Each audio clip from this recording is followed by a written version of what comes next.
दिसंबर 2023 में जब मेरी शादी हुई थी। पहले तो मैंने शादी को मना कर दिया था, बट शादी के ना एक हफ्ते बाद से ही उसका बिहेवियर बहुत चेंज हो गया था कि मैं पुलिस कंप्लेन करूंगी या कुछ भी करूंगी, तो वो मुझे उसकी धमकी देते थे कि तू कुछ भी नहीं कर पाएगी, तू पुलिस स्टेशन भी नहीं जा पाएगी, ये सारी चीजें करते थे। 6 मंथ हो गए हैं। 6 मंथ से मेरे हस्बैंड ने मुझे बहुत परेशान किया। जब मैं घर पे थी वो मारपीट करता था।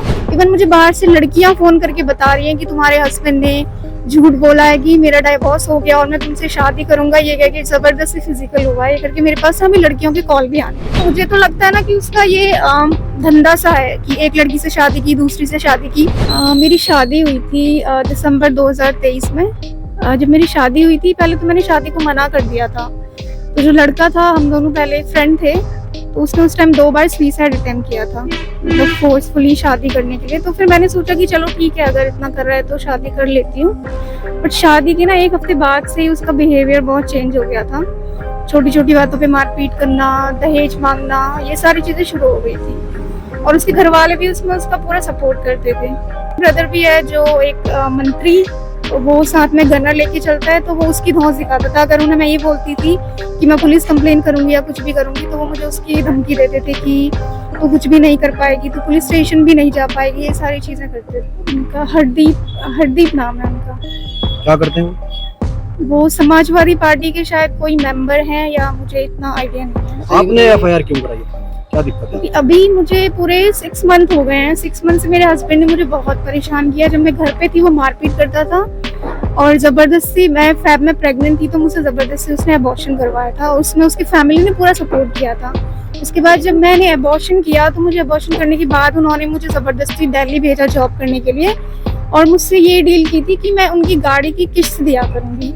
और जब मैंने उनकी गाड़ी की किस्त दी तब तक तो ठीक था, लेकिन उसके बाद अभी जब मैंने मना कर दिया कि पैसे नहीं दूंगी करके, तो मुझे ना पूरा महीना ब्लॉक करके रखना, और घर वालों को फोन करो तो वो पूरा 12 घंटे में फोन करती थी, वो मेरा फोन रिसीव नहीं करते थे। और उसका पता नहीं कितनी लड़कियों के साथ अफेयर है। जब मैं घर पे थी तो मेरे सामने भी मैंने कई लड़कियों से बातें करते हुए देखा। उसके फोन पे मेरे पास उसके स्क्रीनशॉट्स पड़े हुए हैं।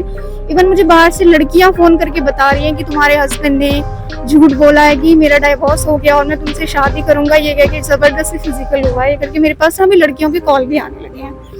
इतना कुछ करने के बाद भी जब मैं उसे फोन करने की कोशिश करती हूँ यहाँ, तो मुझे बोलता है कि जा, जो करना है कर ले, जहाँ जाना है जाके एफआईआर करवा दे। मुझे बहुत मेंटली और फिजिकली बहुत ज्यादा टॉर्चर करते हैं। अभी तो एफआईआर की है, अभी उसे बुलाया था, वो आया तो नहीं, तो अभी 11 को दोबारा आना है। कितने लोग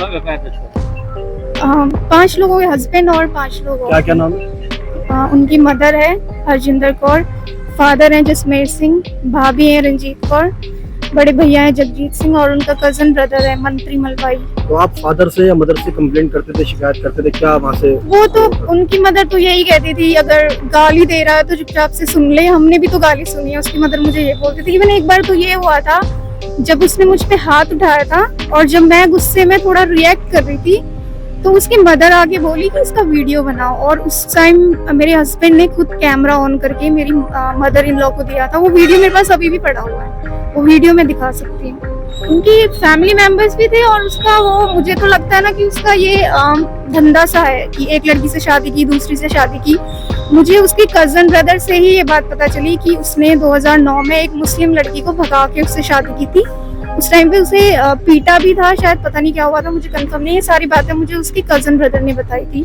उसके बाद वो एक लड़की को और भगा के लाया था, उसे कुछ दिन अपने घर पे रखा था, उसके बाद वो छोड़ दी थी। उसके अलावा मेरी शादी के बाद मैंने जब अपने फोन पे देखा ना, तो उसका एक मैरिज सर्टिफिकेट पड़ा हुआ था। वो शादी उसकी 2019 में हुई थी। और जब मैंने उसे पूछा तो उसने बताया कि बस कॉन्ट्रैक्ट मैरिज थी, बाहर जाने के लिए। तो मतलब जब मेरी शादी हुई है मुझसे, उन्होंने अपनी शादी के बारे में बताया नहीं था इससे पहले कि वो पहले से मैरिड है। अब आपकी शादी कहाँ हुई थी? मेरी शादी यही गुरुद्वारे में ही हुई थी। उनके घर के नियर बाय गुरुद्वारा है, वहाँ पे हुई थी। और मेरे घर पे बस संगीत किया था, क्योंकि शादी, हाँ, दोनों की फैमिली की साथ। कुछ इनके दोस्त थे जो आपको डराते थे, धमकाते थे, कॉल्स करते थे? तो हाँ, इनका कजन ब्रदर ही है ये। वो अपने फोन से तो नहीं करता था, लेकिन ये मेरे हस्बैंड के फोन से या फिर मेरे इन लॉज के फोन से वो फोन करके मुझे डराते थे कि अगर कुछ करेगी तो कुछ नहीं कर पाएगी। इवन इनकी एक फादर की पहले शादी हुई है, जो वो भी कोई पहाड़ से है, वो अभी कहीं नैनीताल में शायद ठेला लगा रही है, तो उसको भी इन्होंने मार के भगा दिया था। तो ये मुझे बोलते थे कि अगर तू ज्यादा कुछ करेगी तो तुझे भी ऐसे ही करेंगे और लास्ट में तेरा भी यही हाल है। देखो मेरे साथ बहुत बुरा हुआ है, क्योंकि मेरी तो पूरी लाइफ स्पॉइल हुई है। मैंने तो शादी है घर बसाने को की थी, लेकिन वो मेरे साथ हुआ नहीं है, मेरे साथ धोखा हुआ है।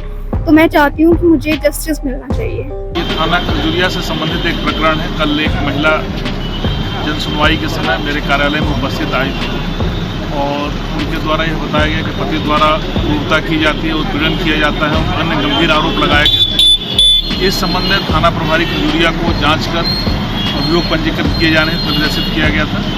थाना प्रभारी खजूरिया द्वारा किए गए जांच में घटना सत्य पाई गई है। सुसंगत धाराओं में अभियोग पंजीकृत कर विधिक कार्रवाई की जा रही है। सर, आज लॉ एंड ऑर्डर को लेकर मीटिंग। सब्सक्राइब करें आपका अपना चैनल न्यूज़ टाइम नेशन और हर खबर सबसे पहले पाने के लिए बेल आइकॉन जरूर दबाएं।